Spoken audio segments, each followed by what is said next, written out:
Anytime Fitness Folkston, located in the Harvey Shopping Center, has everything you need to stay in shape or get that look you've always wanted. Upright conventional tanning beds, a Zumba room, weight room, and state-of-the-art treadmills. They also have supplements and tanning supplies. Anytime Fitness Folkston is also the proud sponsor of Charlton Sports Weekly with Glenn Hughes and Stan Wilds. See Stan to get fit anytime. Welcome to Charlton Sports Weekly. We're coming to you live here from Indian Field, where come Saturday we got the state championship series coming up. So Gordon Lee coming to town. But before we talk about that, we'll go into a little bit of other sports news that's going on. The recreation department this past week we had to cancel all the games due to things going on at schools, band concerts, plays, and stuff. But we'll be back in action next week, which will be the final week of the regular season. Yep. There'll be games Monday and Thursday in Folkston, Tuesday in St. George, and then the grand finale Saturday in Folkston. So nothing this Saturday. Nothing this Saturday. Nothing this Saturday. All right. Now, what happens, Gordon Lee? I'm hoping we sweep Saturday, but if we don't, Game 3 will be Monday. Will the Rec still play, or have they made a decision on that? Actually, I believe I was wrong with what I just said. I think all the games, because Coach Cruz is coaching a girls softball team who was scheduled to play Monday, and I think they decided they weren't going to play. Yeah, just all in that case. All 4 softball teams did do that. So we only had like one other game, so I think we're going to move that game to Thursday. So. Okay. So Thursday and Saturday in Folkston, Tuesday in St. George. All right. All right. Glad you caught me on that error. That's all right. That was the only reason I was somehow aware of it, because I'm involved in one of the softball teams. Like I said, that'll wrap up the regular season. Dolores and I went to a meeting in Waycross to enter teams for All-Stars. Like I said, they'll have a final bracketing meeting next week, so you'll know exactly who you play. But do we know where they're going to be hosted? All the girls' teams will go to Baxley, Appleton County, and all the boys will be at Jeff Davis. Road trips. Right. Brantley County had put in bids for some of these, and we was going to vote to go there, but at the meeting he kind of pulled out at the last minute and backed out. So Jeff Davis and Baxley's the two places we'll be going to. All right. Girls, Baxley, boys, Jeff Davis. Right. Which is kind of good. You got them all in general proximity. General area. I mean, at least all the boys are in one place, all the girls are in one place. Yeah. But we'll move on to golf. They've had a run. Like I said, the last week, last Monday, the boys golf team went to Moultrie, and what was it? It wasn't last Monday. It was anyway. Monday week ago. Right. Monday week ago. They went to Moultrie for the sectional tournament, and they finished third overall in it, which the top 4 in the sectionals moved on to state. So they qualified them. So they qualified to state. So the boys will be traveling to Commerce, Georgia, which is just north of Athens, Monday, May the 20th. Mm-hmm. And the girls, who had previously qualified by winning the area tournament, they will also be in action on Monday, May the 20th in Royston, Georgia, which is up in the northeast corner, a little bit further than Commerce. So, I know northeast corner, but northeast of Atlanta. Northeast of Athens, basically. Closer to the South Carolina line up there. Man, that's the price we pay being down here in the southeast corner. Right. Isn't it? Like I said, I had to make that trip, not exactly to Royston, but through Royston one year for rec basketball for a state tournament. So I'm got a good idea where it's at. And if they get bored, they can stop in Royston and go to the Ty Cobb Museum there, and that's his hometown. So. Oh, that'd be awesome. That'd be awesome. I didn't know that. Right. I'm sure the girls are really interested in that, though. You never know. We got some athletic girls. But like I said, so we just want to wish the boys and girls golf team good luck in the tournament. I believe there may be 8 total teams involved. So if that's the case, we've got top 10 teams in boys and girls golf anyway. There you go. It's been a nice spring once again for Charlton County between the baseball, golf, and the track. Did we give a track last time? They finished 4th overall in the state. Had a good opening day with the field events, and just didn't have enough qualifiers in the running events to get enough points to maintain the lead they had after the first day. But still, nonetheless, finished 4th overall. Dave Ron Reed was the state champion in the high jump. Jumped 6'4". Congratulations, Dave Ron. And the thing about it, Julian Roberts finished 2nd in the high jump. He jumped 6'2". So we went 1-2. I'm 6'3", so that's, man, the boys were getting it. Congratulations to those guys. Right. Spring football's going on. They'll be entering their last week of practice. Next week. Right. They got the rest of this week and Monday and Tuesday of next week, and then they'll have the spring scrimmage next Wednesday. Next Wednesday. Okay. All right. I was thinking Thursday, but I'm pretty sure it's Wednesday. I believe so. All right. They started spring on a Wednesday, so 2 weeks of it should put you. But that's right, because graduation. That's on Friday, right? Yeah. But I'm not sure the exact time yet. As soon as we find out the exact time, we'll post it on the Charlton Sports Net website or my individual Facebook page or Chris's or yours. Or all right. We'll get the word out one way or the other. Oh, yeah.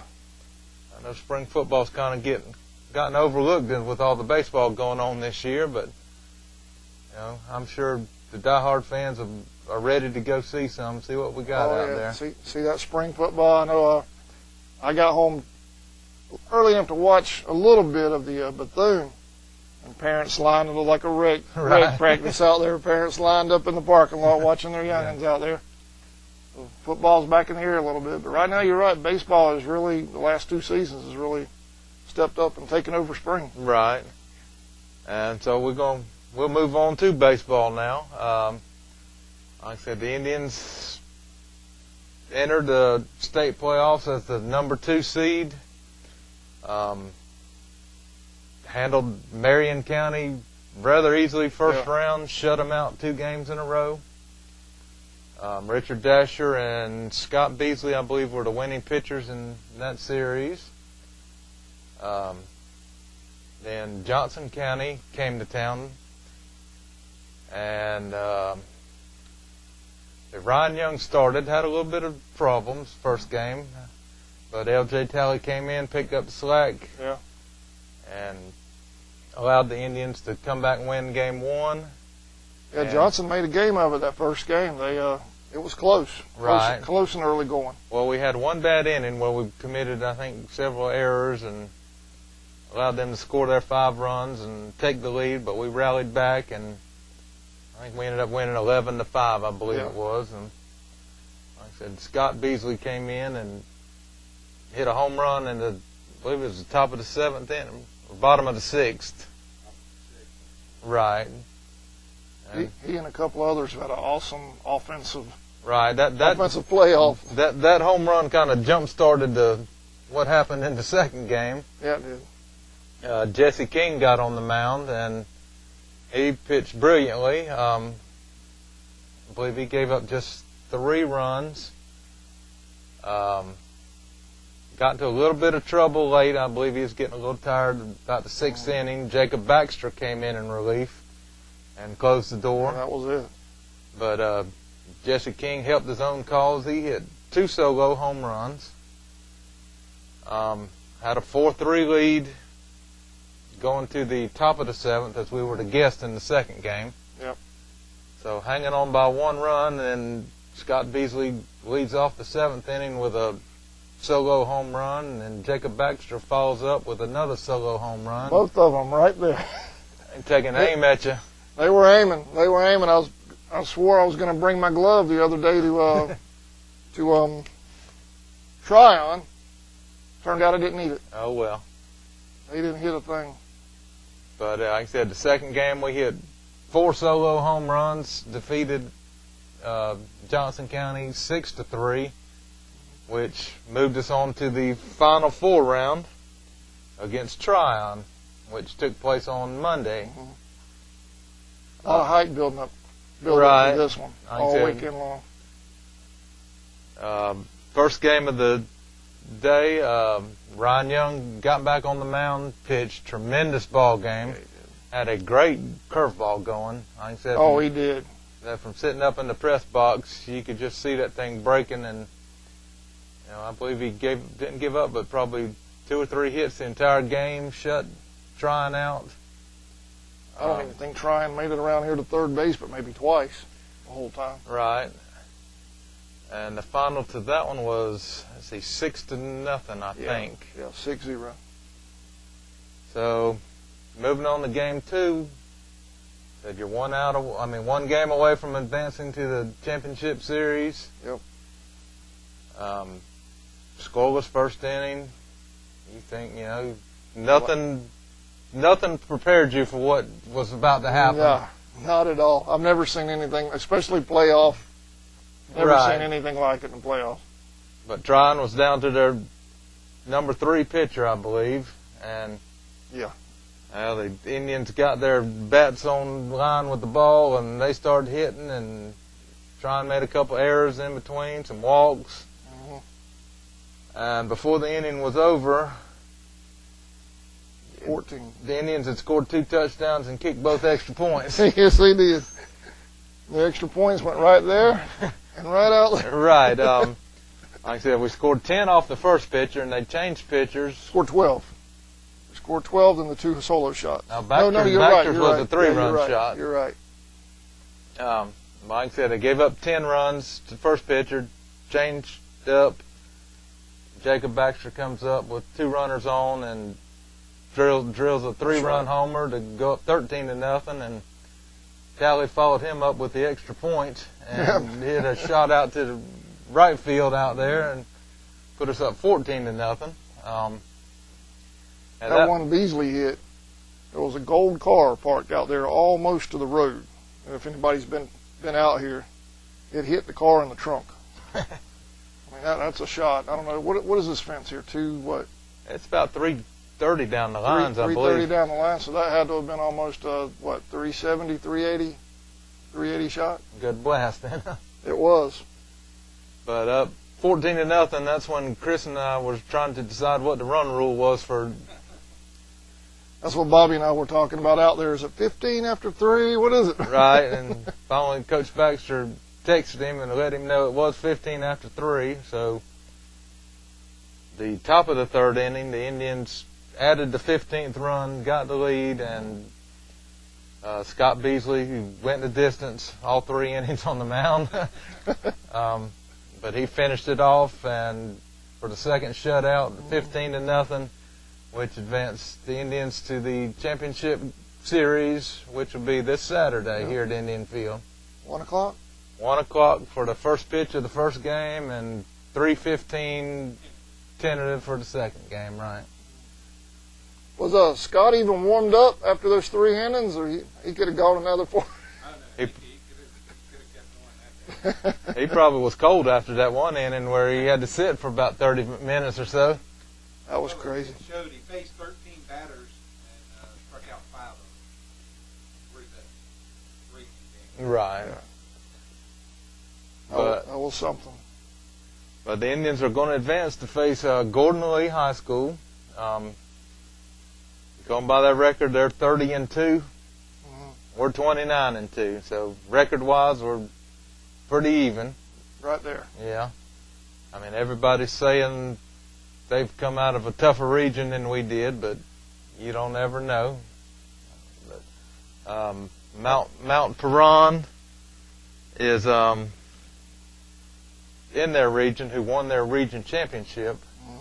They're in the Class A private championship game, so that says a lot for the level of competition coming out of that region. So hopefully, like I said, we need to pack this place out on Saturday. I know they've brought in some extra bleachers here. I know they got some from the rec department today and brought out here, and they've got a few more. So seating shouldn't be a problem, but even if you bring your chair, you'll find somewhere to sit out here. Just get here early, because I'm sure the prime seating spots will be claimed early. Yeah, the parking area filled up quick the other night. I mean, right here, the main parking Right. area. I'm sure they'll use the old bus barn area for parking, too. They'll open that up back there. I'm sure they have in the past, yeah. So $7 admission for state also, right, for the state title game? Right. So plan on that. Plan on $7 admission. Concession stands will be open. At $7, if you come early enough, at $7 gets both games. Right. Yeah. I said if for some reason, if the games are split 1-1 Saturday, the if game will be played on Monday at a time that hasn't been determined yet. I'm sure they'll talk after the 2 games Saturday, and they'll set a time for Monday then. But Gordon Lee's, they're making a 400-mile one-way trip down here. So That's a ride. That's a ride. Our girls had to make that trip last year. Well, in the fall they did. Yeah. For softball. Right. But we're hoping everybody gets here, show up, be loud, cheer on your Indians. Like I said, it's rare that you get to a state championship, period. 2 years straight. And But to be able to host the state championship game 2 years in a row, you know. That's almost unheard of. Right. You never know when it may happen again. So come on out and support these kids. They've worked their tails off to get here. They do. They do. They're out here, 4 or 5 hours sometimes practicing. I mean, So they put in the work. But that's all we can say is just get here Saturday, and like I said, for right now we're going to call it a show for now. All right. And hopefully next week we can come back with some terrific news for everybody. There you go. There you go. Y'all have a great weekend. We'll see you Saturday. The Folkston Pharmacy, your original hometown pharmacy for over 45 years, is a proud sponsor of Charlton Sportsnet broadcasts. Folkston Pharmacy accepts insurance from most local employers, including the City of Folkston, Charlton County, Babcock and Wilcox, AJM, Charlton Memorial Hospital, and many others. The Folkston Pharmacy wishes the Indians best of luck this season. United First Federal Credit Union has been a part of Charlton County since 2001 and has been providing great service to our members since 1943. United First now offers mobile banking and email alerts. Mobile banking lets you check your balance from your cell phone, while email alerts notifies you when a significant event happens in your account. Both are easy to set up and are free to United First members. United First helps you afford life. All accounts are federally insured by NCUA.